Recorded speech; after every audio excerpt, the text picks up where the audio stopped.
I watched Raiga, and watching it right after watching Raigo probably was not exactly the best. So Raigo was very serious. It took itself seriously. The world was serious. The monster was a threat, and it had a very good plot and it had good acting.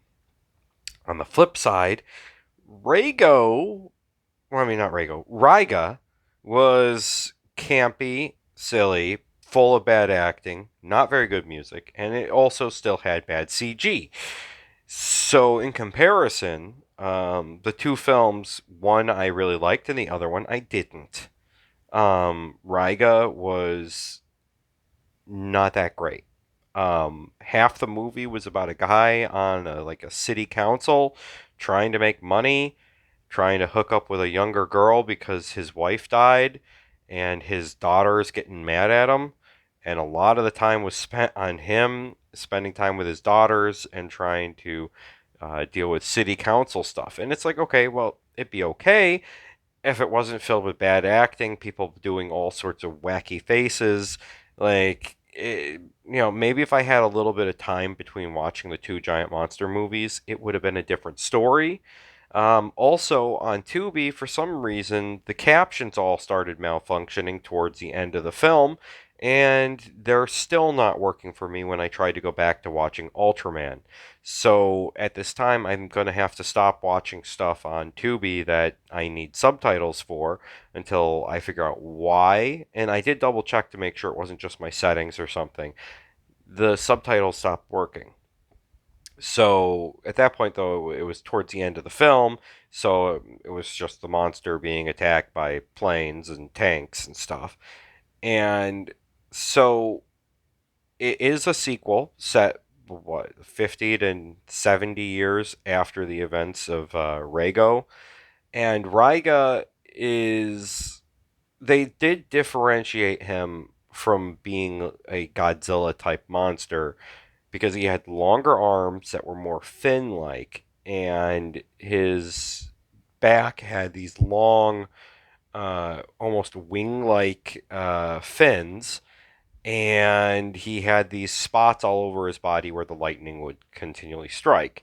And I'm like, okay, the monster design's not bad, and they made him more bipedal rather than the one for Rego, which was totally a sea monster. Um, and then he came into town, started walking, and not purposely trying to destroy everything, like he was just walking. And everybody just started trying to attack because they were worried that he was going to destroy the city.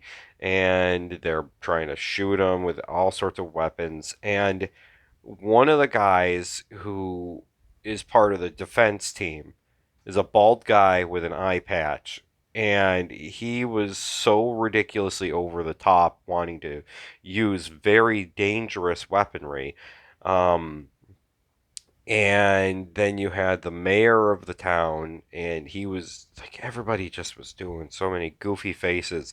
It just felt like, what's the name of the production company? Is it Full Moon or something? I can't remember the name of it. But it's one of those ones where, like, you know how they had Pacific Rim and then there was Atlantic Rim. Well, it was kind of like that. It was cheesy and bad acting.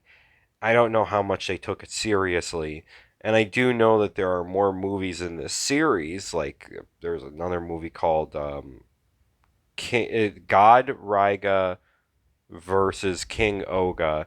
And then, of course, you've got Raiga, and Oga. That's a mouthful right there.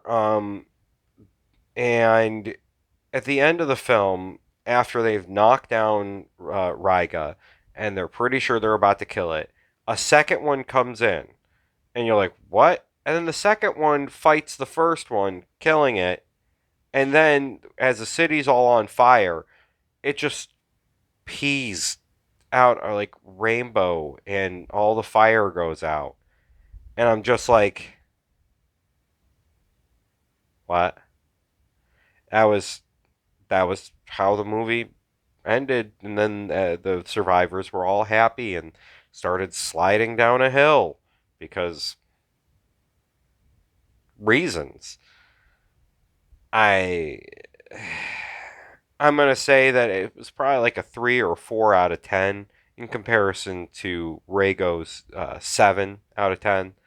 Um, I don't really suggest it unless you want to watch something really stupid.